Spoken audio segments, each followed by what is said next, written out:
যাওয়ার কথা ছিল ফুলে সাজানো গাড়ি করে নতুন জীবনের জন্য নিজের হাজবেন্ডের ঘরে, যে রুমে নিজে বসে থাকার কথা ছিল হলুদের স্টেজে ওঠার জন্য, কিন্তু সেই রুম থেকে বের করা হলো মেয়েটাকে একটা করে আর উঠানো হলো অ্যাম্বুলেন্সে পোস্টমর্টম করানোর জন্য।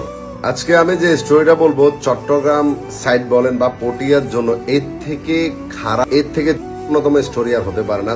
মেয়ে তার হলুদের দিনই এই দুনিয়া ছেড়ে চলে গেল, তাও একটা চিঠি লিখে, এবং চিঠির মধ্যে একটা লাইন ছিল ঠিক এমন করে যে আমার লাশটাকে পোস্টমর্টমে নিয়ে ভালো করে আমার যন্ত্রগুলোকে পরিষ্কার করে তারপর আমাকে মাটি দিয়ে।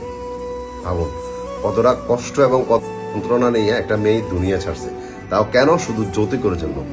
মানে যেদিন মেয়েটার হলুদ ঠিক ওই দিন রাত্রে এমন কাহিনী হয়েছে। আর এটা হচ্ছে পটিয়ার মধ্যে। ছেলেটার সাথে পারিবারিক ভাবে 2 বছর আগে মেয়েটার বিয়ে হয়। বিয়ে বলতে সেটা কাবিন হয়েছে, জাস্ট বিয়ে, মানে এখন মেয়েটাকে উঠায় নিয়ে যায় নাই। তো 2 বছর পরে ডেট ফিক্সড করলো, সবকিছু ঠিকঠাক হলো। এর আগেও কিন্তু ছেলের পরিবারে মেয়ের পরিবার থেকে 2 লক্ষ টাকা নিয়ে গেছিল অ্যাজ এ যৌতুক হিসাবে। এরপরে যেদিন বিয়ে সাথে ঠিক হলো, মেয়ের বাজার খরচ করলো, সবকিছু, তাদের লোকজন আসবে, খাওয়াবে, গরু নিয়ে আসলো, সুন্দর করে গেট করলো, এলাকা একদম জাঁকজমক বাড়ি করে ফেললো। এবং মেয়ে তার বিয়েতে সাজার জন্য হলুদের টাইমে যে মানে গহনা পাতি নিয়ে আসে, সবকিছু নিয়ে আসলো, ঘরের মধ্যে ভরপুর মেহমান বাজার করতেছিল। কিন্তু অন্ধকার রুমের মধ্যে মেয়েটা তার মানে হবু হাজবেন্ডের সাথে, যে যার ঘরে কিছুক্ষণ পরে সে যাচ্ছে, ওটার সাথে ঝগড়া কি বিষয় নিয়ে হয়েছে জানেন? ঝগড়া হয়েছে এই বিষয় নিয়ে যে মেয়েটার পরিবার যাতে মেয়েটা তাদের বাড়িতে যাওয়ার আগে ফার্নিচার দিয়ে দেয়। ঠিক আছে, ফার্নিচার মেয়েটার আগে যাইতে হবে তাদের বাড়িতে। যদি ফার্নিচার আগে না যায় তাহলে মেয়েটাকে ঘরে ঢুকতে দিবে না। ভাই ভাই ভাই ভাই ছেলেটা একটা ব্যাংকে জব করে, ইসলামী ব্যাংকে জব করে, নারায়ণগঞ্জে সে শাখাতে আছে, জব করে যেখানে। এই বিষয় কিন্তু মেয়ের পরিবারের সাথে সকালবেলা অলরেডি কথা হয়েছে, মানে হলুদের দিন সকালে কথা হয়েছে। যে তখন মেয়ের মা বললো যে দেখো বাবা, আমরা তো ফার্নিচারওয়ালার সাথে কথাবার্তা বলছি, এখনো বায়না দেওয়া হয় নাই, অর্ডার দিয়ে রাখছি 30,000 টাকা খাট, তো খুব তাড়াতাড়ি এটা তোমাদের বাড়িতে পাঠা দেবো, সমস্যা করি মানে টেনশন করিও না, ঠিক আছে। কিন্তু ছেলের কথা হলো যে কি, মেয়ে তাদের বাড়িতে যাওয়ার আগে ফার্নিচার চলে যেতে হবে। যদি ফার্নিচার না যায় তো মেয়েটাকে ঘরে ঢুকতে দিবে না। এবং এই একটা, এইটা যে শুধু এটা যে এটা না, আরো অনেক চাহিদা ছিল তাদের, যে চাহিদাটা মেয়ের বাবা পূরণ করতে পারতেছিল না।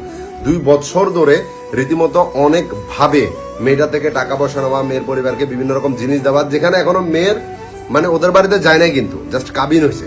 এর মধ্যে আবার মেয়েটাকে আজে বাজে যে খারাপ কথাবার্তা ছেলেটা বলতো, সম্পূর্ণ বিষয় কিন্তু মেয়ের পরিবার আগে থেকে জানতো। জানলো ওই যে কাবিন হয়ে গেছে, ওই যে মেয়েটাকে মানা নিতে হবে, ওই যে মেয়েটার বিয়ে হয়ে গেছে, এই সমাজ কি বলবে, এগুলা চিন্তা করে মেয়েটা চিন্তা করছিল যে একটা সময় ঠিক হয়ে যাবে। কিন্তু তার ঠিক হওয়া তো দূরে থাক, তার চাহিদা দিন দিন আরো বাড়তেছে। এর মধ্যে তো মেয়েটার সাথে যেহেতু কাবিন হয়ে গেছে, তো অনেকবার দেখা সাক্ষাৎ হয়েছে, তাদের মধ্যে তো অফকোর্স হাজব্যান্ড ওয়াইফের মতো সবকিছু হয়ে গেছে। তো এখন যদি মেয়েটার বিয়েটা ভেঙে যায় বা ওখানে বিয়ে না করে, তো বুঝতে পারতেছেন মেয়েটার কি এফেক্ট পড়বে তার পরিবারের উপরে, যেহেতু এত কিছু হয়ে গেছে। তো ওই সব দিক চিন্তা করে না ভাবতেছে যে আমার বাবার তো আর তৌফিক নেই, কত দিবে, কত, মাত্র এখন যাইতেছি আমি, এখনই আমাকে বলতেছে যে আমি যাওয়ার আগে যাতে ফার্নিচার চলে যায়। দেন এক একটা সিজন আসবে, এক একটা জিনিস দিতে হবে, যদি না দে তো এটা নিয়ে কথা শুনতে হবে। তো প্রতিনিয়ত এটা কত নিবে? আর একটা সময় মেয়েরা চিন্তা করলো যে অ্যাটলিস্ট আমার বাবাকে আমি যদি আমি চলে যাই তো হয়তো আমার বাবা একটু শান্তিতে থাকতে পারবে, কারণ আমার বাবার কাছে তো নাই, মেয়ের মুখের দিকে তাকা নাও করতে পারবে না। তো কি করবে তখন? আমি কেমন ওইখানে থাকবো এই মানুষটার সাথে, এই পুরুষটার সাথে থাকবো না কেমনে, যেখানে আমি এখনো যাই না, যাওয়ার আগে তার এই পরিস্থিতি দেখা যাচ্ছে, গেলে যে আমার সাথে কি হবে। এবং এটা চিন্তা করে মেয়েটা নিজের যে রুমে সে বউ সাজার কথা ছিল, ওই রুম থেকে সে হয়ে বের হলো, ফ্যানের সাথে নিজেকে শেষ করে দিল। তাও পটিয়ার ঘটনা জাস্ট কালকে হয়েছে।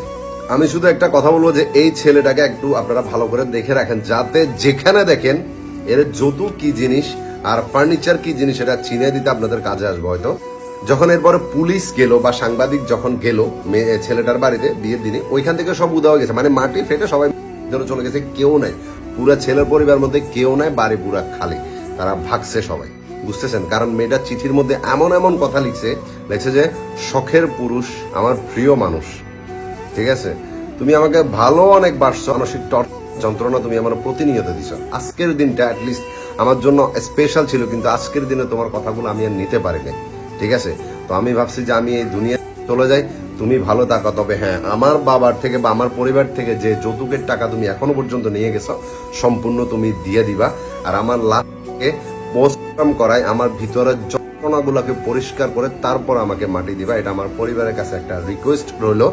আর ওই মানুষটার মানে ছেলেটার যাতে কোনো রকমের রেহাই না পায়, যাতে ওর আর হয় শক্তভাবে এইসব কার্যকলাপের জন্য যারা মেয়েটা এই রিকোয়েস্ট করে গেছে তার পরিবারের কাছে সেই চিঠিতে।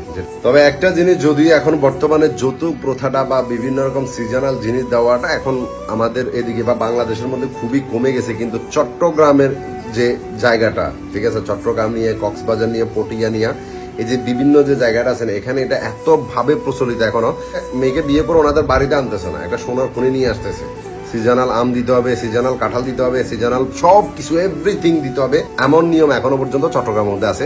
তো এখানে যারা মেয়ের বাবা হয়েছে না, তারা চিন্তা করতেছে যে মেয়েটাকে কেমনে কি করবে, কারণ দেওয়ার তৌফিক তো আর সবার সেম থাকে না। তো এই জিনিসটা চট্টগ্রামে এখনো বেশি আছে, খুবই বেশি। এটা আমি নিজে জানি, কারণ আমি বাইরের দেশে কিছু চট্টগ্রাম মানুষের সাথে ছিলাম এবং ওইখানে সম্বন্ধে আইডিয়া তো আমার আগে থেকে আছে। আর এখন যেটা শুনতেছি সেটার পর তো আরো বিশ্বাস হয়ে গেছে।